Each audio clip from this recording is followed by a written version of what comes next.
Welcome to one arena. आज हम question कर रहे हैं 242 valid anagram. As you can see ये भी कंपनीज में पूछा जा चुका है। Which one I don't know right now, but हाँ, इस क्वेश्चन में हम लोग को दो स्ट्रिंग्स दी गई हैं और ये बताना है कि वो एक दूसरे के एनाग्राम है कि नहीं है। एनाग्राम होने की कंडीशन ये है कि जितने नंबर ऑफ डिजिट्स पहली स्ट्रिंग में है उतने ही नंबर ऑफ डिजिट के तो दूसरी स्ट्रिंग में होने चाहिए इक्वल। अगर ए 3 टाइम्स है तो ये दूसरे में भी दूसरी स्ट्रिंग में भी ए 3 टाइम्स होना चाहिए। बेसिकली ये सेम स्पेलिंग हम इन इन लेटर से बना सकते हैं और ये सेम स्पेलिंग हम इन लेटर से बना सकते हैं। तो कोई भी एक भी लेटर एक्स्ट्रा नहीं होना चाहिए और सारे लेटर के इतना होने चाहिए। तो इसके लिए हम क्या करेंगे यहाँ पर, इसको दो करने के दो तरीके हैं और बहुत ही इतना फैसिनेटिंग है। तो यहाँ पर आ जाते हैं। जो मैंने कितना लॉजिक सोचा है वो ये कि हम लोग क्या करेंगे, दो हैश मैप क्रिएट करेंगे या फिर डिक्शनरी। दो डिक्शनरी क्रिएट करी और हर लेटर का काउंट उसमें रिस्पेक्टिव डिक्शनरी में डाल दिया। सो इस तरह से हमने जब दो डिक्शनरी क्रिएट कर ली, या तब तो हम क्या कर सकते हैं कि दोनों डिक्शनरी को dictionary one equal to dictionary two, अगर ये सेम आ जाता है तो ये ट्रू रिटर्न करेगा, अगर सेम नहीं है तो फॉल्स रिटर्न करेगा। बेसिकली करना हमें यही है। तो इसे भी हम दो तरह से कर सकते हैं। या तो हम लोग एक फॉर लूप रन करके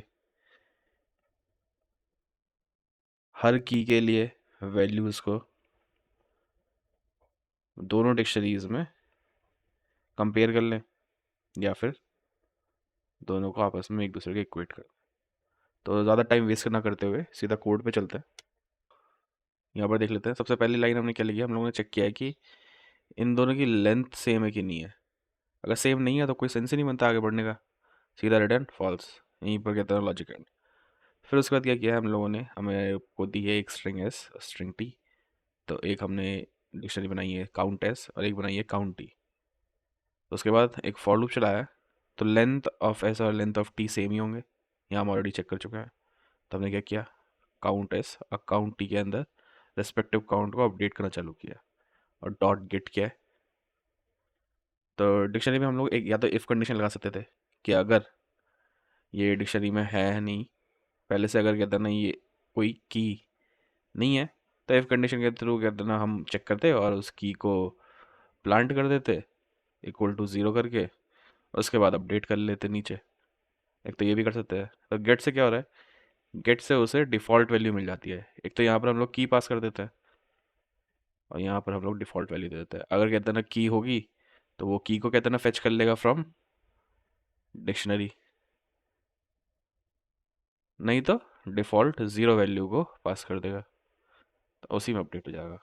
ठीक है, तो आगे आ जाते हैं। तो ये अपडेट होने के बाद जैसे कि आप देख सकते हैं यहाँ पर मैंने क्या किया, मैंने रिटर्न पास कर दिया यहाँ पर काउंट एस और काउंट टी डिक्शनरी के लिए। ये काम कर रहा है बिल्कुल ही। ये भी देख लेते हैं कैसे काम कर रहा है। तो रिटर्न स्टेटमेंट को मैं हटा देता हूँ क्योंकि ये यहीं पर रिटर्न हो जाएगा तो आगे का कोड चलेगा नहीं।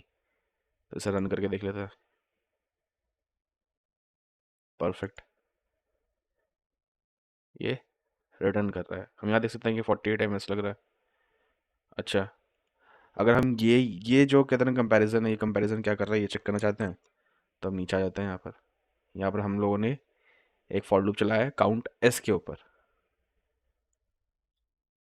यहाँ पर हम लोगों ने काउंट एस डॉट आइटम्स करके की वैल्यू का कहते हैं फॉर लूप चला दिया। हम लोग सिर्फ कहते हैं की का भी चला सकते हैं। फिर हम चेक कर रहे हैं कि उसका जो जो की है, जो भी उसकी जो वैल्यू है वो काउंट टी में कहते हैं ना के बराबर है कि नहीं है। अगर वो है तो वही रिटर्न करे और चेक करे, अगर नहीं है तो ज़ीरो रिटर्न करे और हम सीधा फॉल्स रिटर्न कर देंगे। ठीक है ना, हुआ ना गेट का फ़ायदा।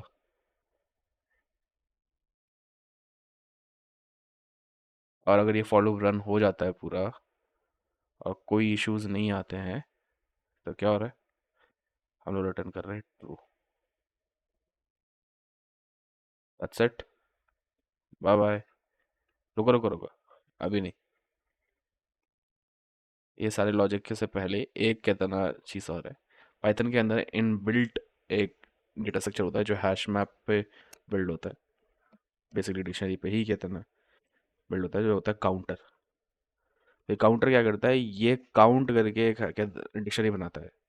जैसे कि हमारे पास स्ट्रिंग थी तो स्ट्रिंग में सारे लेटर्स काउंट कर लेगा और फिर बनाएगा। तो इसको रन कर लेते हैं। अभी 48 ms पे रन हुआ था। लेट्स सी, ये भी बिल्कुल परफेक्ट आंसर देगा। ये 36, ये ज़्यादा फास्ट है। यूजुअली पाइथन पाइथन में जो इनबिल्ट फंक्शंस हैं, जो कलेक्शन से आते हैं, वो ज़्यादा फास्ट होते हैं।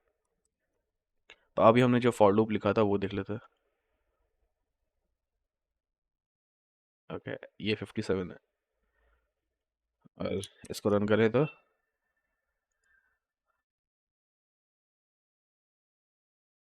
ये 54 है। ये रिलेटिवली, ये फंक्शन, ये कंपैरिजन रिलेटिवली इस कंपैरिजन से फास्ट है। और ये तो सबसे ही फास्ट है, काउंटर। लेकिन एक्चुअल लॉजिक यही है जो कंप्लीट लिखा है। हर स्टेप पे यही काम हो रहा है। बस कहते ना, यहाँ पर इसे एक्सपेंड करके दिखा दिया। Now that's it, bye bye.